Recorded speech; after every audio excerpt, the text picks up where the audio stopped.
Olá pessoal, estamos aqui estreando um programa Fique Sabendo relativo à infraestrutura. Hoje, nessa estreia, nós estamos com um convidado bastante especial. Estamos aqui ao vivo. Aí até o nosso Miguel Pessoa está ligando. Por gentileza, alguém pode pegar aqui para ajudar? Que de jeito, ao vivo é assim mesmo, o telefone toca e a gente vai nessa conversa. Então, nós estamos com um convidado bastante especial, nosso querido amigo, que eu já conheço há bastante tempo, conheço como pessoa, como estudante, e tive o prazer de, nos últimos anos, conhecer a sua envergadura como empresário. Vitor Praça, que está aqui ao nosso lado. Vitor, muito bom dia, seja muito bem-vindo, né? Hoje, vice-presidente da ADES, da Associação... Da ED. A ADES, que eu estava conversando agora há pouco, né, da ED. Daqui a pouco a gente vai conversar quem é Vitor Praça, qual é a história, algumas questões relativas ao Distrito Industrial, mas antes da gente bater esse papo, eu queria lhes convidar aqui para que a gente possa assistir aí um vídeo sobre esse nosso bate-papo. A requalificação da Avenida Senador Vigílio Távora trata-se de uma obra que entregará serviços como drenagem, pavimentação, execução de passeio e iluminação pública. Com isso, a via terá mais segurança na circulação de veículos e nas condições para a realização de atividades físicas e convivência. Aqui na Avenida Vigílio Távora, onde foi feita uma reestruturação de toda a via, na parte de pavimentação asfáltica, né? Também teve a base em BGS, teve a execução de subbase, foi toda removida e executada nova subbase, uma base e o revestimento asfáltico. E toda a drenagem dessa via foi implantada e reformulada. Além da requalificação da via, um projeto de urbanismo também será implementado. E para saber mais detalhes sobre essa novidade, dessa proposta, a gente conversa agora com a arquiteta Eline Amorim. Esse projeto, o projeto da Vigílio Távora, eu chamaria que era um dos projetos principais pela questão da urbanização, ciclovia, a gente tem área verde arborizada, que é muito importante, a gente pista de Cooper, que é uma coisa que está na população de Maracanaú, a gente vê que é uma população bem ativa em relação a caminhadas, Nessa urbanização da Vigílio Távora, a gente vai ter um lugar apropriado para isso, com segurança, porque hoje as pessoas eles andam na avenida, numa ciclovia, e aqui nessa via, exatamente nessa via, a gente vai ter um grande espaço, para que eles pratiquem essa atividade física com segurança. O projeto de revitalização da Avenida Senador Vigílio Távora é um projeto esperado há muitos anos pelas empresas do entorno. Nós estamos esperançosos e ansiosos pela conclusão do projeto, porque sabemos os inúmeros benefícios que ele irá nos trazer, tanto para os colaboradores, como para os clientes que irão acessar as unidades do SESI e Senai. A questão da segurança, da circulação de veículos, do transporte público, então tudo isso vai beneficiar as unidades do SESI e Senai. Um outro grande impacto que a gente vai observar na Senador Vigílio Távora é a implantação do terminal de ônibus em frente ali ao SESI, tá? Vai ser toda a integração da mobilidade do transporte público do nosso município e juntamente com outro terminal que teremos ali na altura do Feira Center. E isso vai ser um grande avanço no transporte público, aliado aí a essa magnitude que ficou a avenida, Você tem 50 mil metros quadrados de urbanização para o convívio social das famílias, dos trabalhadores, um melhor acesso para quem entra nesse coração da economia do nosso município, no coração da economia do nosso estado, que é o Distrito Industrial. A Avenida Senador Vigílio Távora é a principal via aqui do Distrito Industrial de Maracanaú. E essa é mais uma obra que faz parte do programa Translog. Bem, meu amigo Vitor, nosso município completando 40 anos de emancipação política, e esse vídeo aí retrata um pouco sobre o desenvolvimento, os últimos investimentos importantes dentro do Distrito Industrial. Antes da gente falar sobre o Distrito Industrial, até para que as pessoas possam conhecer, eu vou fazer aqui uma pergunta, porque hoje eu estou aqui como secretário, mas dentro dessa linha do bate-papo, Vitor, aqui de uma forma mais descontraída, no formato podcast, também estou como entrevistador, dentro dessa perfeito, linha. Perfeito. Então, tá saindo bem como entrevistador, o Vitor, viu? Pronto, o Vitor, já o conheço há bastante tempo, diante aí sociedade, desse investimento, por acreditar dentro do Distrito de Alto, do histórico da sua família, né, que é filho do Adébito Praça, que é sócio do Fernando Cirino, Fernando Gugel, que são sócios ali da Durametal, que tem uma história já de décadas aqui de investimento no nosso município, e depois essa nova geração fazendo alavancar cada vez mais, né, essa atividade. Então, eu vou fazer aqui uma pergunta para quem? Quem é Vitor Praça?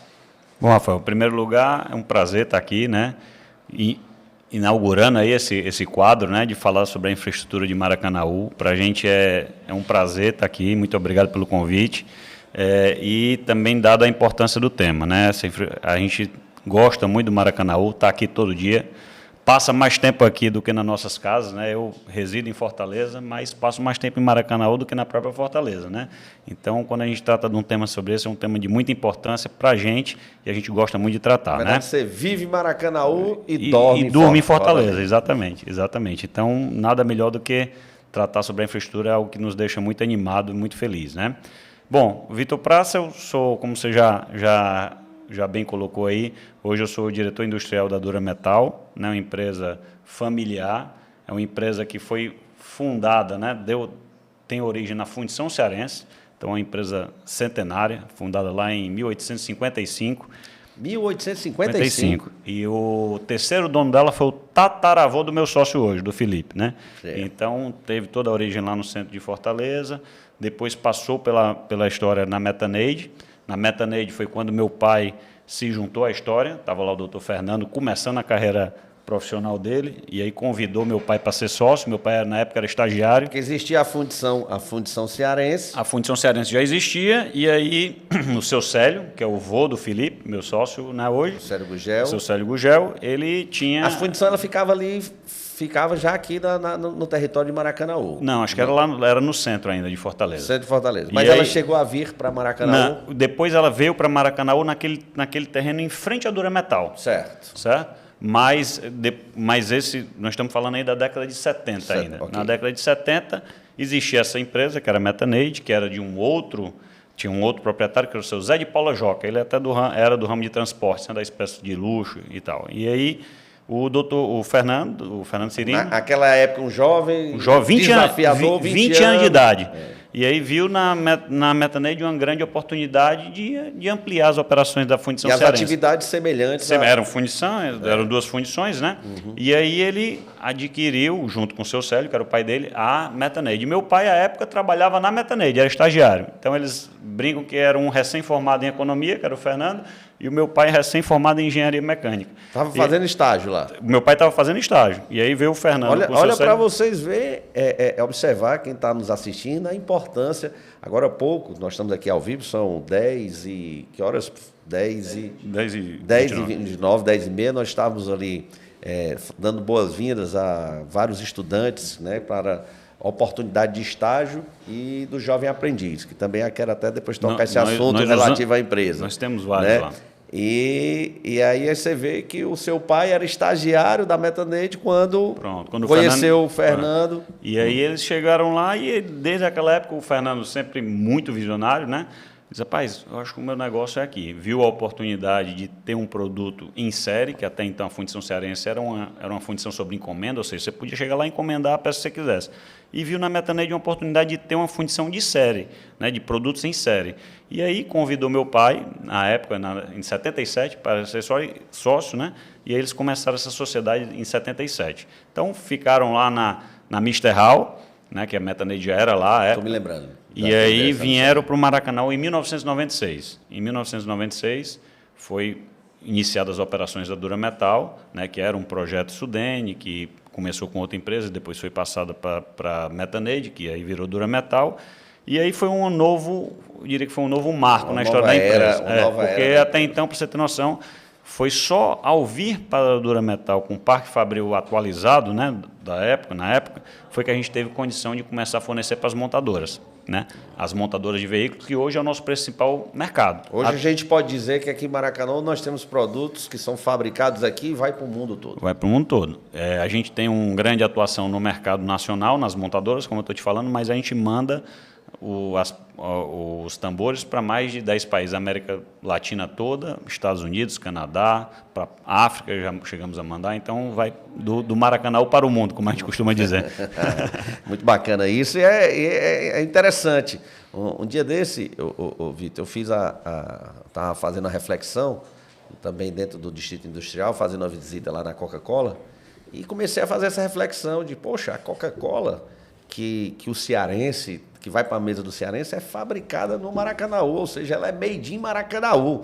Né? Olha a magnitude da nossa cidade, olha a magnitude de Maracanaú, de a gente ter produtos, né, de tanta relevância, né, e com essa contribuição do mundo todo. Então, olha o porte da nossa cidade, como é importante. Perfeito. Mas, Vitor, a gente falando da história, e Vitor Praça, né, hoje vice-presidente da Associação das Empresas do Distrito Industrial, certamente aí já daqui a pouco presidente, porque sempre é essa linha. Eu sei que esse desafio, né, quando você coloca como líder, né, dessa união, dessa associação, a gente é uma vocação, é uma forma de ajudar, porque não é assalariado, pelo contrário, você tira o seu tempo da sua empresa, do seu dia a dia, da administração da sua empresa, para se dedicar aí a uma certa coletividade, a uma coletividade que é a Associação das Empresas. Mas e aí o Vitor Praça, quando é que ele entra também, que deve ter entrado como estagiário também na empresa. Começamos. Eu conheço tanto o Fernando como a Adélio, eu sei como é que eles são, que ele gosta que todos aprendam desde da limpeza... Perfeito. Né? A esse progresso das atividades lá, das funções. Foi como nós começamos, né? Eu sou formado em engenharia mecânica, então quando eu comecei a faculdade, já trabalhava lá, né? A gente brinca que tanto eu como o Felipe tivemos uma excelente oportunidade, que a gente começou a trabalhar mesmo desde pequeno, obviamente. Nas férias, né, a gente ia para lá e tal, e começamos a aprender.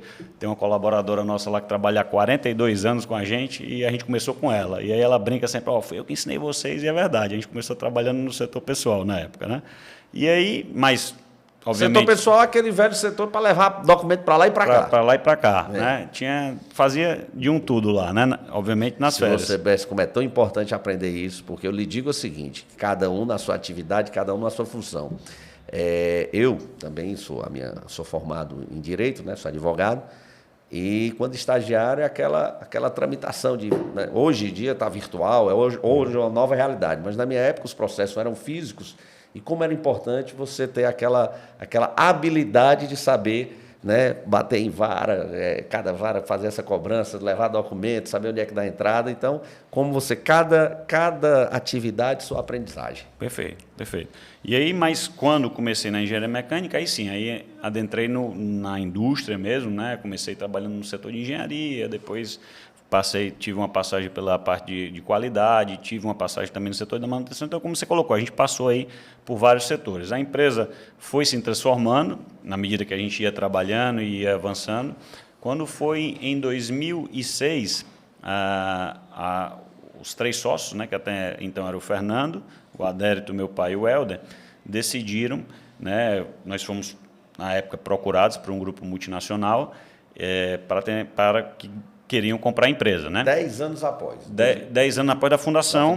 Em 2000, do início da operação em Maracanaú, nós fomos procurados por esse grupo. Na verdade, foi um pouco antes, em 2005 já começou... começa as tratativas. Já começou uma certa aproximação, mas em 2006 foi que realmente o negócio aconteceu. E aí os 3 sócios, na época, venderam 50% da empresa para esse grupo espanhol, um grupo multinacional, que só trabalha no ramo de autopeças. Então, eles fabricam autopeças no mundo inteiro. Para você ter noção, eles têm 120 fábricas ao redor do mundo, né? Obviamente, a matriz fica na Espanha, lá no País Basco, mas eles estão espalhados pelo mundo, pelo mundo todo. Tem uma participação muito importante na Ásia já, porque hoje não dá para se fabricar, né, nada fora da China, né? Tem muita produção na China e lá eles têm uma operação interessante.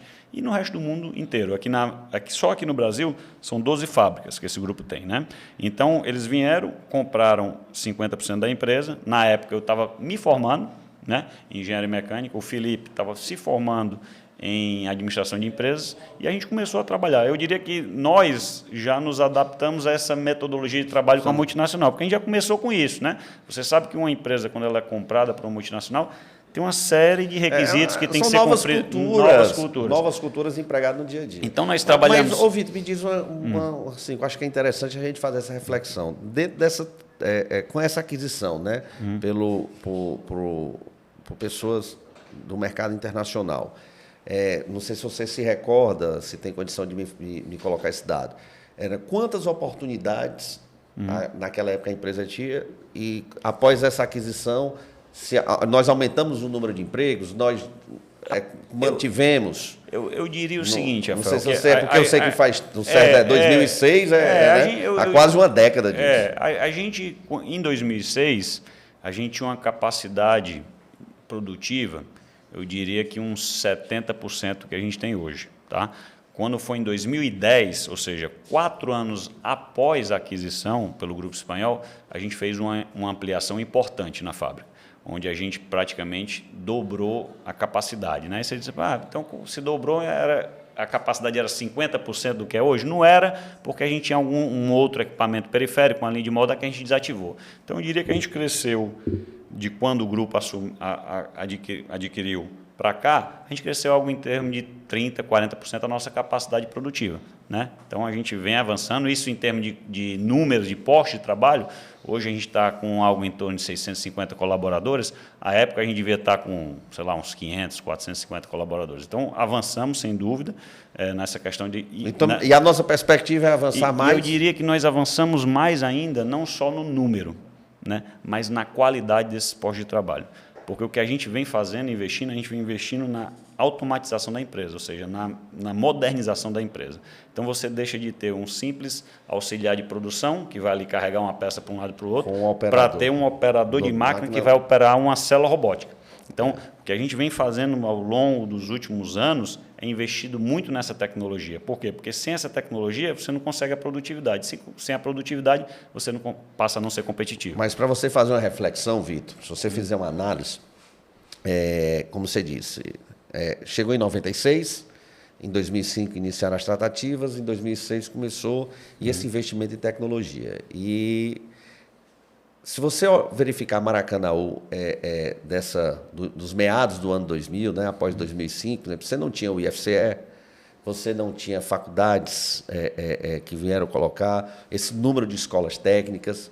E hoje ainda escuto muito de alguns empresários da ED, escutei já de você, que a gente precisa cada vez mais ter essa relação, essa sinergia com o poder público de dizer assim, olha, eu estou precisando desta mão de obra, né, dessa qualificação, dessa capacitação, para que a gente possa colocar os nossos jovens e conseguir entrar no mercado de trabalho dentro da própria cidade, dentro do distrito industrial. Então, acho que esse avanço, que ainda precisamos avançar, mas a gente já vem conquistando de forma significativa. Acredito hoje que você deve ter alguns jovens maracanauenses oriundos do FCE, lá dentro da fábrica, tendo essa mão de obra. Né? Porque você chega hoje lá no PECEM, ali em São Gonçalo do Amarante, né? Algumas empresas que lá se instalaram com uma dificuldade ainda gigantesca de mão de obra, exatamente por falta dessa política pública. Tem que avançar mais aí. Então, hoje a gente também exporta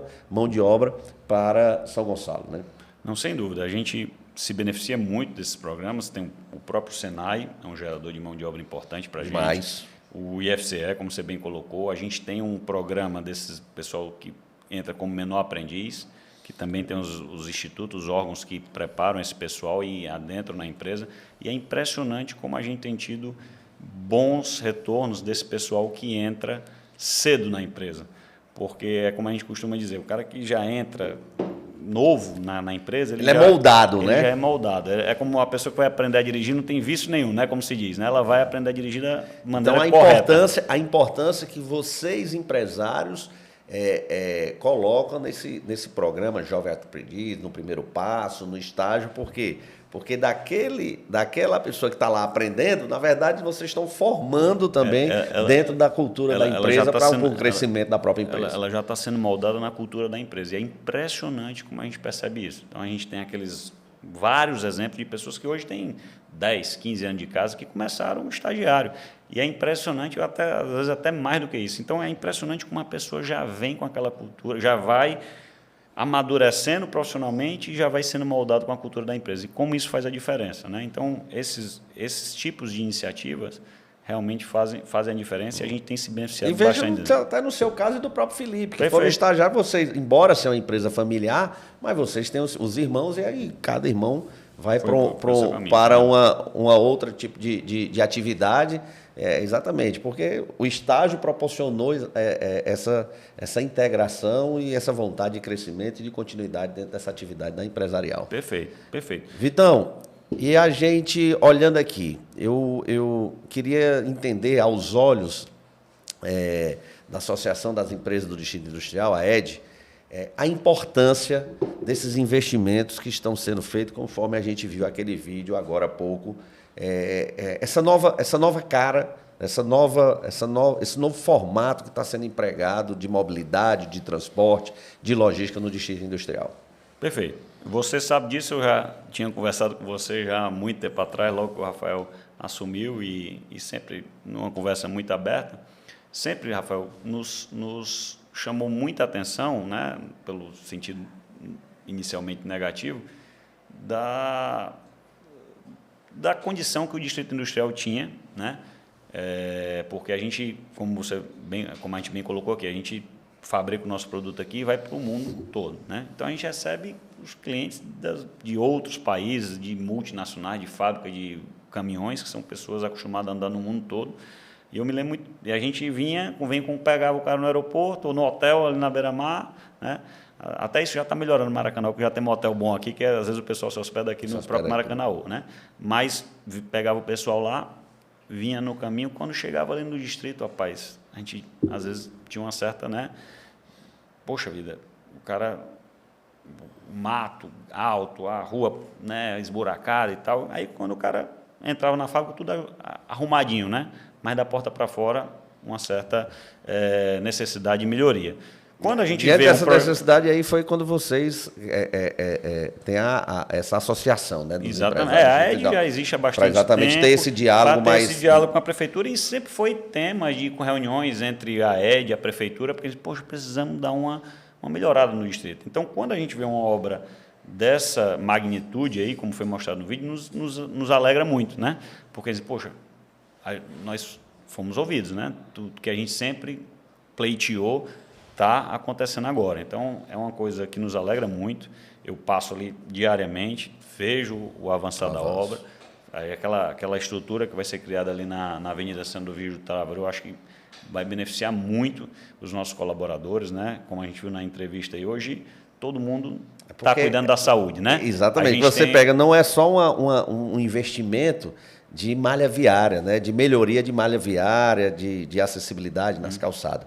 Mas vai ser um investimento naquele canteiro central de um grande espaço de convivência. Perfeito. Né, que vai servir aos nossos trabalhadores, os colaboradores dentro do Distrito Industrial, que aí vai depender da cultura de cada empresa, de verificar a importância. Porque eu acho, Vitor, com essa evolução que nós estamos tendo, né, com o avanço da tecnologia, da inteligência artificial, cada vez mais as empresas, para o crescimento das empresas, elas estão olhando para a pessoa. Sem dúvida. Então, não é só aquela pessoa que está fazendo o trabalho, mas olhando a saúde física, a saúde mental. E eu acredito que aquele espaço ela vai contribuir para essas atividades, para essa nova evolução de trabalho que nós estamos vivenciando, né? Sem dúvida. Hoje, né, a gente tem acompanhado essas novas gerações, né, e cada vez mais como está se dando importância a todo esse entorno do trabalho, né? Hoje em dia o pessoal não valoriza só o trabalho propriamente dito, não é só o salário, né? Hoje em dia cada vez mais essas novas gerações estão olhando todo o entorno, né? Qual é a oportunidade que vão ter e etc. Tudo isso que a gente cansa de ler e estudar sobre o tema. Então, sem dúvida, você tem uma estrutura ao redor da empresa onde a pessoa possa, em primeiro lugar, segurança, né? Acessar a empresa através de um VLT, como nós temos ali a estação do Alto Alegre, coladinho ali na Durametal, né? Poder chegar para trabalhar de VLT, né, ter um acesso seguro até a empresa de trabalho, né, depois do trabalho quiser fazer uma atividade física, ter onde fazer essa atividade física pertinho ali, Mas né? você veja ali, ó, aquela estação que é uma discussão que a gente vem tratando e eu quero pedir esse apoio aí também da ED pela envergadura que tem, tá? Ali a estação do Alto Alegre, ela é pertinho ali da Durametal, mas você vê que o acesso da chegada para a estação, ela tem uma certa dificuldade, que a gente precisa de ter essa parceria, já vem conversando, já apresentamos essa demanda, inclusive recentemente, quando o prefeito Roberto Pessoa esteve com o governador Elmano, para a gente ter essa sinergia, né, de políticas públicas importantes para a nossa cidade. Ali, depois eu quero ir pessoalmente com você dentro de uma proposta que eu quero colocar de acesso e melhoria lá. Porque hoje nós temos equipamento, quer dizer, o mais difícil foi feito. Que tem lá a estação. Tem a estação de nós temos 12 estações dentro do Distrito Industrial, que tem a do Alto Alegre e tem aquela lá do... Que é encostada na Gerdau lá. Na Gerdau, que é do Acaracuzinho, que acho que é Raquel de Queiroz. Raquel de Queiroz. Raquel de Queiroz. E ainda tem a Vigílio Távora, são 3, né? Como está colocando. Não, porque tem a do Alto Alegre, a do Alto Alegre 1, tá certo? Ali que fica próximo ao anel viário. Aí, ali do Acaracuzinho, que é a Raquel de Queiroz, e a do novo Maracanaú, né? Aquela do novo Maracanaú, que é a Vigílio Távora. São três, né? São 3 que ela cobre todo essa envergadura do distrito. Mas como a gente estava falando, você fez o mais difícil. Nós temos a estação do VLT, o VLT funciona, né? Mas nós temos vários colaboradores lá que trabalham conosco que deixam de usar o VLT por conta da insegurança, né? Então, vamos imaginar, o cara chega ali, quem sai do trabalho depois das 17 horas, já ouvi várias pessoas lá nossas falando que não vão até o VLT porque tem aquele trechozinho, e como não tem calçada, é escuro, iluminação. Aí a gente sabe, infelizmente, né, a insegurança não permite. Então, poxa vida, temos o mais difícil e por falta de um acesso deixa de ser utilizado. Então acho que essa iniciativa, vamos discutir isso sim, isso é importante. Acho que essa iniciativa seria fundamental para a gente, porque hoje o pessoal tem demanda. Por exemplo, esse pessoal mais novo, essas gerações mais novas, o pessoal não quer dirigir não. Se puder usar o transporte público, né, tem toda a questão ambiental envolvida. Essa evolução é engraçado mesmo, essa nova geração, porque até acho que a nossa fase a gente imaginava, poxa, eu fiz 18 anos, se podia ter carro, se não podia, mas a primeira coisa era correr atrás do Detran para tirar. No dia do aniversário, o cara amanhecia lá no Detran, não era para tirar carteira. Hoje em dia não tem mais. O pessoal não quer ir além dessa. Que bacana, porque isso é a evolução importante da questão ambiental. E tem a questão ambiental, do plano de descarbonização. Perfeito. Que aí era outro tema. Eu acho que a gente tem tanto tema, eu não sei quanto tempo a gente tem de bate-papo, né? Mas outro tempo importante aí com relação a isso. Mas, Vitor, me diga uma coisa. Hoje em dia, também tenho conversado com alguns empresários, porque nós estamos transformando a questão da mobilidade do transporte público da nossa cidade. Tá? Com esse novo formato que nós empregamos com o prefeito Roberto Pessoa, logo no início de sua gestão, porque o transporte público, no Brasil todo, é muito caro para quem paga a passagem, e aquela tarifa, conforme já vinha de forma cultural, é muito pouco para quem recebe para operar um serviço de qualidade. Então, essa discussão ela tem que ser travada. A gente precisa olhar a mobilidade, a gente precisa olhar o transporte público quando a gente olha a educação, como a gente olha a saúde. Porque a educação, para ter uma educação de mais qualidade, uma saúde de mais qualidade, tem que ter investimento de recursos próprios do município, de recursos do poder público, para que a gente possa ter. E a mobilidade ela não tinha essa visão. A única intervenção do poder público era de fixar uma tarifa, conceder uma concessão ao empresário e fixar uma tarifa para que pudessem as pessoas se locomover e tentar auxiliar. E muitas vezes atrapalhava de que, algumas vezes, uma linha ela não tinha condição da empresa de exercer, de abraçar determinado bairro. Por quê? Porque ela não tinha retorno, não tinha lucro. Então, era uma situação muito difícil. Então, verificando todo esse formato, nós empregamos um novo formato de transporte público, que eu acredito que vai ser replicado no Brasil como um todo. Porque a gente desenha, aumentou o número e o município, que é o grande responsável. Nós pagamos por quilômetro rodado, tá? Fazendo justiça social. Quem não pode pagar, não paga, que é o programa Passe Livre, onde o prefeito determinou a gratuidade para os nossos estudantes, as pessoas inscritas no cadastro único, e foi avançando aí com os indígenas, avançando também com os nossos agentes comunitários de saúde, agente de DEMIA, e quem pode pagar, paga. Então, a gente, dentro da nossa despesa, certo? Você vê a receita, né? O que entrou, quem pode pagar, porque vem muita gente que vem de outras cidades, que vem andar aqui em Maracanã, paga aquela passagem. Perfeito. E o que Justo, né? dentro da justiça social, e o município faz esse investimento como contrapartida desse benefício. Então, por isso, esse avanço do programa. E a gente precisa também avançar no transporte público, porque eu sei que o seu colaborador, você paga o Vale Transporte, né? Que até é obrigado perante a lei trabalhista. Tá? E eu sei que muitas vezes as empresas têm uma certa dificuldade porque não havia esse abraço do transporte público dentro do distrito industrial. Perfeito. Agora, eu não sei se eu já falei para você, nós estamos implantando, aí você viu o vídeo, e nós estamos implantando um terminal ali em frente, lá no SESI, tá certo? Abraçando o distrito industrial como um todo, que eu acho que isso vai ser muito importante para o desenvolvimento do distrito industrial. E o nosso pessoal está, de certa forma, ansioso. Otimista, isso, né? entusiasmado. Ansioso, porque isso sempre foi, Rafael, uma demanda do nosso pessoal, porque você sai ali dentro do distrito, a Durametal, eu diria que a gente ainda é beneficiada por conta da nossa posição geográfica ali. A gente está na entrada do distrito, mas eu fico e mesmo assim temos a nossa dificuldade. Imagina aquelas empresas que estão mais dentro, lá como Gerdau, como o próprio M. Dias Branco, né? A Fábrica Estrela, que hoje é M. Dias Branco, e etc., a própria do Farm. Ali a gente não tem praticamente transporte público ali na porta, né? Então, isso é uma demanda muito antiga. Eu confesso que eu já estou vendo, né, os ônibus amarelo com azul circulando, e sempre tenho perguntado para o nosso pessoal, e aí, já está passando? Mas me parece, até onde eu sei, que ainda não está passando na frente das empresas. Eu até pedi, faço esse pedido aqui publicamente, ao vivo, já há 10 e... Que horas? 10h52. A gente quer ter uma conversa muito produtiva, e no sentido de com os RH das empresas. A gente quer escutar, através da gente quer escutar quais são as demandas, porque às vezes eu sei porque tem dificuldade de horário de produção, para saber como a gente pode atender de uma forma mais... Perfeito, isso é muito importante, porque a gente tem lá o nosso pessoal, aí o pessoal larga, sai lá entre 17h45 e 19 horas.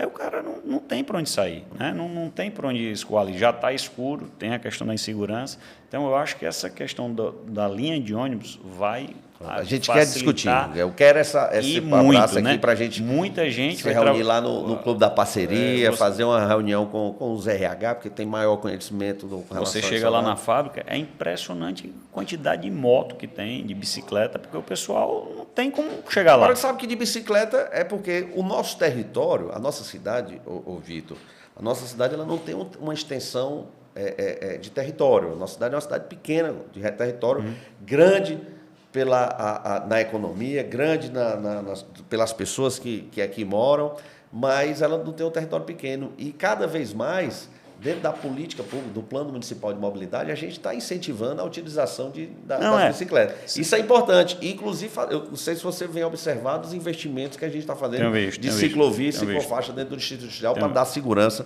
dentro desse transporte, que é importante com relação ao transporte como um todo. Tenho visto realmente a questão das ciclofaixas e eu acho que isso é bem-vindo, né? O pessoal quer vir trabalhar de bicicleta, ótimo, mas tem gente que já mora numa distância que que a bicicleta não abarca, né? Vamos dizer assim. Então, eu vejo nisso uma grande oportunidade de trazer uma melhoria para quem colabora, ou seja, para os colaboradores da empresa. A prefeitura, sem dúvida, vai dar parcela de contribuição dela. Já andei conversando com empresários de ônibus, né? Que estão nesse trabalho de... É bom também para a empresa de ônibus, porque tem um contrato de uma certa garantia. Então, eu acho que é uma questão que sai todo mundo ganhando e, no final, traz um conforto e uma segurança melhor para os colaboradores, para a grande população do município, né? A gente tem muita gente que vem trabalhar de moto. Eu tenho certeza que se tivesse um ônibus passando na frente da casa da pessoa e deixando na frente da empresa, a economia já está pago, né? Quem tem o passe livre, eu pago pela empresa. Quer dizer, então, tudo isso são melhorias que o pessoal, sem dúvida, vai usar e vai gostar bastante, né? Pois, Vitor, eu acho que... Como é que nós estamos de horário? Aqui. Pronto. Então, eu queria muito parabenizá-lo, né, por acreditar na nossa cidade, eu sei da sua vontade e de crescimento. E também, dentro desse lado empresarial, às vezes conversando com muitos outros empresários para dizer assim, vem aqui para Maracanaú investir, porque é uma cidade que respira progresso. Então, isso deixa a gente muito satisfeito e, ao mesmo tempo, agradecer aí, de aceitar esse nosso convite, do nosso primeiro programa aqui, do Fique Sabendo, de infraestrutura, e queria que você fizesse suas considerações finais aí para a gente encerrar, mandar sua mensagem ao nosso prefeito, Roberto Pessoa, tá? Livre, viu? A mensagem tá de certo. cobrança, de tudo. Que o Roberto, ele sempre é atento, sempre colocar. E uma mensagem a todos os maracanauenses. E queria também que você mandasse uma mensagem, ó. São 3 mensagens que eu quero que você mande ao nosso prefeito, aos maracanauenses e aos nossos jovens, para incentivá-los a buscar o mercado de trabalho e dizer a importância dessa qualificação e capacitação para um dia ir trabalhar na Dura Metal. Perfeito. Não, primeiro gostaria de agradecer, né, Rafael? É um prazer estar aqui participando do primeira edição aí desse novo quadro, né? Muito obrigado. Queria a mensagem para o prefeito, em primeiro lugar, parabenizá-lo, né? Parabenizar ao prefeito, em primeiro lugar, a você e a toda a equipe. Eu sei que é um trabalho. Sempre sou convidado para as como é que se chama aquelas reuniões? Audiências públicas, né? E depois outras reuniões que já tivemos, como uma espécie de uma prestação de conta. Isso é muito bom, né? A gente se sente à vontade, a gente se sente respeitado. Você, o que é que vocês acham, né? Então, esse tipo de iniciativa realmente parabenizar, porque isso é muito importante, né? Então, parabenizar pelo projeto. Estamos ansiosos para ver a coisa toda pronta, né? Para poder trazer nossos clientes lá do aeroporto direto para a fábrica, e ele já chegar num distrito industrial onde ele respira. Rapaz, se for japonês, diz assim, aqui que eu quero ficar também. O né? distrito. Aqui que eu vou ver como é que o japonês fala. Eu vou investir aqui também. A maioria dos. Não sei falar em japonês. A maioria das matrizes estão na Alemanha, viu? Trazer os alemães para cá. Alemães. Aí o cara fala com jeito mais assim. Né? Aí o cara chega e diz, rapaz, o distrito está condizente com o que a gente vê dentro da empresa. Isso é muito importante, porque isso passa segurança, né? O cara não vai. A gente está aqui, mas a gente depende de todo o entorno. Então, parabenizar, eu acho que isso engrandece. Então, parabenizar o prefeito, parabenizar você, parabenizar toda a equipe. A gente tem visto o trabalho sério que está sendo feito e isso nos anima muito, né?